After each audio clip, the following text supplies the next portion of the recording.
गोपियाँ विरहा वेश में गाने लगी, प्यारे तुम्हारे जन्म के कारण वैकुंठ आदि लोकों से भी ब्रज की महिमा बढ़ गई है। तभी तो सौंदर्य और मृदुलता की देवी लक्ष्मी जी अपना निवास स्थान वैकुंठ छोड़कर यहाँ नित्य निरंतर निवास करने लगे हैं, इसकी सेवा करने लगी हैं। परंतु प्रियतम देखो, तुम्हारी गोपियाँ जिन्होंने तुम्हारे चरणों में ही अपने प्राण समर्पित कर रखे हैं, वन वन में भटक कर तुम्हें ढूंढ रही हैं। हमारे प्रेम पूर्ण हृदय के स्वामी, हम तुम्हारी बिना मोल के दासी हैं। तुम शरतकालीन जलाशय में सुंदर से सुंदर सरसिज की कर्णिका के सौंदर्य को चुराने वाले नेत्रों से हमें घायल कर चुके हो। हमारे मनोरथ पूर्ण करने वाले प्राणेश्वर, क्या नेत्रों से मारना वध नहीं है? अस्त्रों से हत्या करना ही वध है। पुरुष सिरों न मने। जमुना जी के विषैले जल से होने वाली मृत्यु, अजगर के रूप में खाने वाले अघासुर, इंद्र की वर्षा, आंधी, बिजली, दावानल, वृषभासुर और व्योमासुर आदि से एवं भिन्न भिन्न अवसरों पर जब सब प्रकार से के भयों से तुमने बार बार हम लोगों की रक्षा की है। तुम केवल यशोदानंदन ही नहीं हो, समस्त शरीरधारियों के हृदय में रहने वाले उनके साक्षी हो, अंतर्यामी हो। सखे, ब्रह्मा जी की प्रार्थना से विश्व की रक्षा करने के लिए तुम यदुवंश में अवतीर्ण हुए हो। अपने प्रेमियों की अभिलाषा पूर्ण करने वालों में अग्रगण्य यदुवंश शिरोमणि, जो लोग जन्म मृत्यु रूप संसार के चक्कर से डरकर तुम्हारे चरणों की शरण ग्रहण करते हैं, उन्हें तुम्हारे कर कमल अपनी छत्र छाया में लेकर अभय कर देते हैं। हमारे प्रियतम, सबकी अभिलाषाओं को पूर्ण करने वाला वही कर कमल जिससे तुमने लक्ष्मी जी का हाथ पकड़ा है, हमारे सिर पर रख दो। ब्रजवासियों के दुख दूर करने वाले वीर शिरोमणि श्याम सुंदर, तुम्हारी मंद मंद मुस्कान की एक उज्ज्वल रेखा ही तुम्हारे प्रेमी जनों के सारे मान मत को चूर चूर कर देने के लिए पर्याप्त है। हमारे प्यारे सखा, हमसे रूठो मत, प्रेम करो। हम तो तुम्हारी दासी हैं, तुम्हारे चरणों पर निछावर हैं। हम अबलाओं को अपना वह परम सुंदर सांवला सांवला मुख कमल दिखलाओ। तुम्हारे चरण कमल शरणागत प्राणियों के सारे पापों को नष्ट कर देते हैं। वे समस्त सौंदर्य माधुर्य की खान है और स्वयं लक्ष्मी जी उनकी सेवा करती रहती हैं। तुम उन्हीं चरणों से हमारे बछड़ों के पीछे पीछे चलते हो और हमारे लिए उन्हें सांप के फनों तक पर रखने में भी तुम्हें संकोच नहीं किया। हमारा हृदय तुम्हारी विरह व्यथा की आग से जल रहा है और तुम्हारी मिलन की आकांक्षा हमें सता रही है। तुम अपने वे ही चरण हमारे वक्षस्थल पर रखकर हमारे हृदय की ज्वाला को शांत कर दो। कमल नयन, तुम्हारी वाणी कितनी मधुर है, उसका एक एक पद, एक एक शब्द, एक एक अक्षर मधुराति मधुर है। बड़े बड़े विद्वान उसमें रम जाते हैं, उस पर अपना सर्वस्व निछावर कर देते हैं। तुम्हारी उसी वाणी का रसास्वादन करके तुम्हारी आज्ञाकारिणी दासी गोपियाँ मोहित हो रही हैं। दानवीर, तुम अपना दिव्य अमृत से भी मधुर अधर रस पिलाकर हमें जीवन दान दो, छका दो। प्रभु, तुम्हारी लीला कथा भी अमृत स्वरूप है। विरह से सताए हुए लोगों के लिए तो वह जीवन सर्वस्व ही है। बड़े बड़े ज्ञानी महात्माओं, भक्त कवियों ने उसका गुणगान किया है।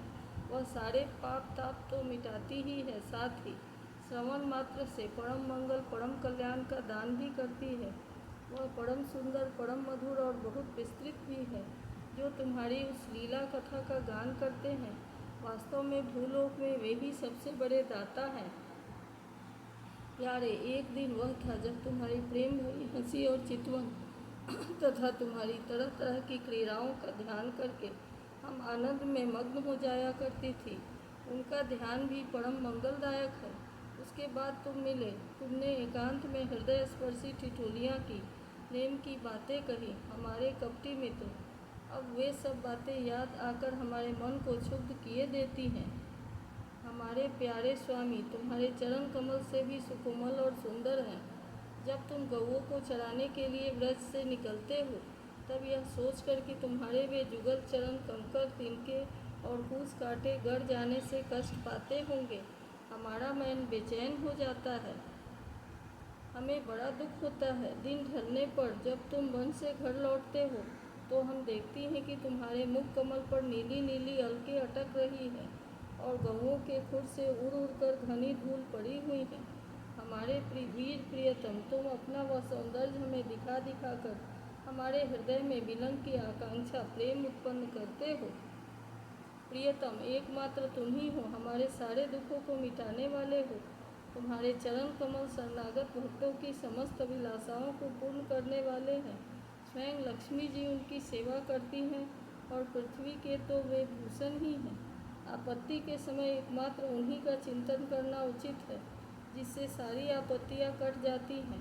कुंज बिहारी, तुमने अपने में परम कल्याण स्वरूप चरण कमल हमारे वक्षस्थल पर रखकर हृदय की व्यथा शांत कर दो। वीर शिरोमणि, तुम्हारा अधरामृत मिलन के सुख को आकांक्षा को बढ़ाने वाला है।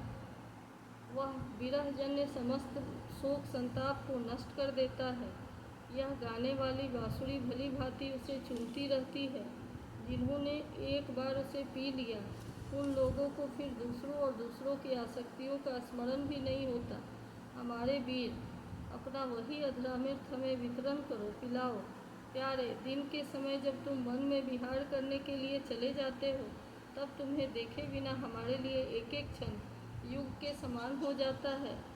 और जब तुम संध्या के समय लौटते हो तथा घुंघराली अलकों से युक्त तुम्हारा परम सुंदर मुखारविंद हम देखती हैं, उस समय पलकों का गिरना हमारे लिए भार हो जाता है और ऐसा जान पड़ता है कि नेत्रों की पलकों को बनाने वाला विधाता मूर्ख है। प्यारे श्याम सुंदर, हम अपने पति पुत्र भाई बंधु और कुल परिवार का त्याग कर, उनकी इच्छा और आज्ञाओं का उल्लंघन करके तुम्हारे पास आ गई हैं। हम तुम्हारी एक एक चाल जानती हैं, संकेत समझती हैं और तुम्हारे मधुर गान की गति समझकर उसी से मोहित होकर यहाँ आई हैं। कपटी, इस प्रकार रात्रि के समय आई हुई ज्योतियों को तुम्हारे सिवा और कौन छोड़ सकता है। प्यारे, एकांत में तुम मिलन की आकांक्षा प्रेम भाव को जगाने वाली बातें करते थे, ठिठोली करके हमें छेड़ते थे। तुम प्रेम भरी चितवन से हमारी ओर देखकर मुस्कुरा देते थे और हम देखती थी तुम्हारा वह विशाल वक्षस्थल जिस पर लक्ष्मी जी नित्य निरंतर निवास करती हैं। तब से अब तक निरंतर हमारी लालसा बढ़ती ही जा रही है और हमारा मन अधिकाधिक मुक्त होता जा रहा है। प्यारे, तुम्हारी यह अभिव्यक्ति ब्रज वनवासियों के संपूर्ण दुख ताप को नष्ट करने वाली और विश्व का पूर्ण मंगल करने के लिए है। हमारा हृदय तुम्हारे प्रति लालसा से भर रहा है। कुछ थोड़ी सी ऐसी औषधि दो जो तुम्हारे निज जनों के हृदय रोग को सर्वथा निर्मूल कर दे।